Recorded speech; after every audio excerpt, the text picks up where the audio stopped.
जय Siya Ram. Astro Gita channel में आपका स्वागत है। हम लोग दूसरी वीडियो की सीरीज चालू कर रहे हैं जिसमें कुंडली के जो 12 हाउसेस होते हैं उनमें क्या कारक होते हैं। कारक का मतलब हर हाउस क्या करता है, किस चीज़ को सिंबलाइज करता है, उसकी क्या रिलेशनशिप बनती है डिफरेंट हाउसेस से, उसके बारे में बात करेंगे। तो 1 से लेके 12 भावों की इसमें डिस्कशंस होंगे, चर्चा की जाएगी। और ये पिछले जो 12 लग्नों की सीरीज है उसको कॉम्प्लीमेंट करेगा, उसमें ये सहयोग करेगा। तो चलते हैं फर्स्ट हाउस की ओर। फर्स्ट हाउस फिजिकल स्ट्रक्चर के बारे में बात करेंगे, रंग रूप के बारे में इसमें बात होगी। फर्स्ट हाउस से आपका बॉडी का स्ट्रक्चर कैसा होगा, जातक का शरीर कैसा होगा, कदकाठी कैसी होगी, इसके बारे में बात होगी। जातक की आयु के बारे में बात होगी, जातक की हेल्थ कैसी है उसके बारे में बात होगी। इस बारे में जातक का उत्साह कैसा है, इंकरेजमेंट, काम करने की प्रवृत्ति कैसी है, कैसे वो काम करना चाहेगा, शरीर में किस प्रकार वो रुचि लेगा, ये भी पहला भाव बताता है। अगर हम बॉडी पार्ट्स की बात करें तो शरीर का ऊपरी हिस्सा मस्तिष्क, इसके बारे में बात होगी। त्वचा, सांस लेने की प्रवृत्ति, समाज में मान सम्मान अपमान, ये भी फर्स्ट हाउस बताएगा। आपके जिंदगी में क्या खुशी है, क्या दुख है, ये भी फर्स्ट हाउस बताएगा। अब हम चलते हैं दूसरी स्लाइड पे। ये पहला भाव जो है वो जीवन साथी का मारक भाव भी है। किस प्रकार है ये? आपके जीवन साथी का या जातक की कुंडली में 7वां भाव जीवन साथी का होता है, चाहे वो पुरुष हो या महिला हो।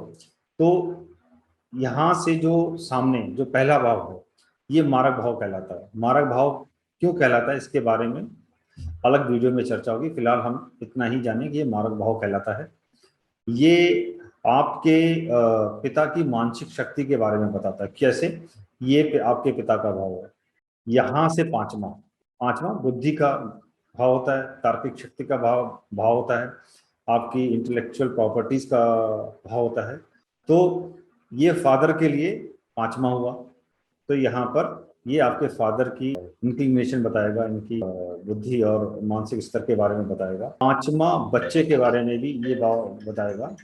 पांचवा बच्चा कैसे हुआ कि पहला जो बच्चा है वो यहाँ से हुआ, दूसरा बच्चा यहाँ से आया, तीसरा बच्चा ये हुआ, चौथा बच्चा ये हुआ, पांचवा बच्चा ये हुआ।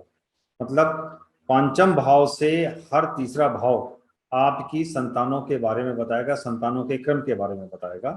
तो मैं फिर से रिपीट करता हूँ कि जातक का पहली संतान जो है वो पंचम भाव से आई, उसके बाद दूसरी संतान 7वें भाव से आई, तीसरी संतान हम 9वें भाव से देखेंगे, चौथी संतान हम ये एकादश भाव से देखेंगे, पांचवी संतान हम जातक की लगन से देखेंगे। यानी जातक की लगन उसके बारे में और उसकी पांचवी संतान के बारे में भी बताएगी। आपकी सामान्य अवस्था कैसी है उसके बारे में बात होगी, आपकी खुशहाली कैसी है उसके बारे में बात होगी। मेदिनी ज्योतिष में ये देश की प्रजा और प्रश्न पूछने वाला इंसान, प्रश्न ज्योतिष में जो प्रश्न पूछ रहा है उसको हम पहले भाव से लेते हैं। ये आपके कर्मठ, आप कितने कार्यशील हैं, आपके काम करने की कितनी कैपेसिटी है, उसके बारे में भी ये पहला भाव बताएगा। अब आते हैं कि gains and profits from the younger siblings. अब आपका जो तीसरा भाव है ये आपके छोटे भाई बहनों का है। हर भाव से 11वां भाव वो आदमी की इच्छाओं की पूर्ति के बारे में बताता है, आय के बारे में बताता है। तो यहाँ से जब हम गिनना चालू करेंगे तो ये आपके छोटे भाई बहनों का भाव है। तो 1 2 3 4 5 6 7 8 9 10 11, यानी आपकी लगन या जातक की लगन आपके या जातक के छोटे भाई बहनों के आमदनी, इच्छा पूर्ति और उनके बड़े भाई बहनों से संबंध, इन सब के बारे में भी पहला हाउस बताएगा। अब ये चीज आपके बच्चों के भाव आते हैं। बच्चों के लिए कौन सा भाव हुआ? 1 2 3 4 5 6 7 8 9। 9वां भाव किसी भी कुंडली में भाग्य को बताता है, पिता के बारे में बताता है, आपका धार्मिक रुझान बताता है, आपकी हायर स्टडीज बताता है। तो हम अगर किसी जातक के बच्चों की हायर एजुकेशन देखना चाहते हैं तो हम पंचम भाव से गिनना चालू करेंगे।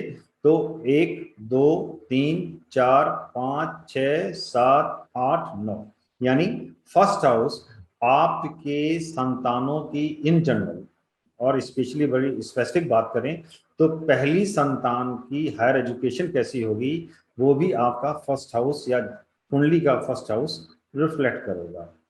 यहीं से हम दूसरों के धन हड़पने की भी बात करेंगे। क्यों? ये सातवां भाव है, ये दूसरे लोग हैं, ये पहला भाव है, यानी अपने अपोजिट, इसके अपोजिट जो भी, इसके अपोजिट कौन है? ये बाहरी समाज है, दूसरे लोग हैं। इसके अपोजिट कौन है? ये पहला भाव है। तो पहला भाव किस प्रकार से मनी को गेन करेगा? क्यों कि सप्तम भाव जो होता है वो किसी न किसी प्रकार के बिजनेस और प्रोफेशन को बताता है। तो अब सप्तम भाव है यहाँ पर, ये सातवां भाव हुआ, यहाँ से पहला भाव सेवंथ हुआ। कैसे हुआ? 1 2 3 4 5 6 7। तो यहाँ पर किस प्रकार का गेन फर्स्ट हाउस दूसरों से ले सकता है वो भी जातक के फर्स्ट हाउस से हम एसेस करेंगे। आपने देखा कि कुंडली में पहला भाव किस प्रकार से हमको डिफरेंट एस्पेक्ट्स के बारे में जानकारियां देता है, और हर भाव का संबंध पहले भाव से होना जरूरी है। क्योंकि पहला भाव क्या है? ये आप हैं।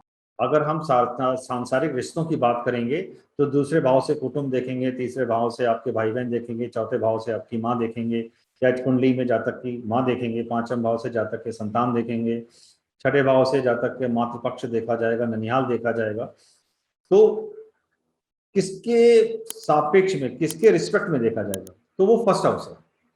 तो आपको कुंडली में जब सीख रहे हैं, आप पढ़ना सीख रहे हैं, असेसमेंट सीख रहे हैं, तो आप फर्स्ट हाउस पे सबसे ज्यादा आपने ध्यान देना। आप जंप मत करिएगा।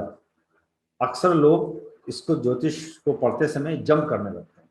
तो पहली मेरी सजेशन है कि आप जल्दबाजी ना करें। आप कुंडली में ये देखें कि कौन सी लगन है, जैसा मैंने पिछले 12 सीरीज में वीडियो में बताया था। फिर आप ये देखें कि पहला हाउस क्या कह रहा है, वो क्या क्या चीज रिफ्लेक्ट करेगा। उसका जो हाउस लॉर्ड है, स्वामी है, वो कहाँ बैठा है। पहले भाव का जो कारक है वो सूर्य है, वो कहाँ बैठा है। क्या वो मित्र राशि में है, उच्च का है, नीच का है, सचेत्री है? तो ये देखना पड़ेगा। तो उच्च का है, नीच का है, इस पे भी हम एक अलग वीडियो बनाएंगे। पर अभी जिस वीडियो में मेरी जो इंफेसिस है वो फर्स्ट हाउस पे है। फर्स्ट हाउस ही सब कुछ बताएगा। जो जो हाउसेस आपके फर्स्ट हाउस से कनेक्ट हो रहे होंगे कॉम्बिनेशंस में, डिफरेंट हाउसेस के रिलेशन में, वही आपको उन्हीं हाउसेस से रिलेटेड रिजल्ट मिलेंगे। आशा है कि इस वीडियो से आपको कुछ अच्छी जानकारी मिली होगी।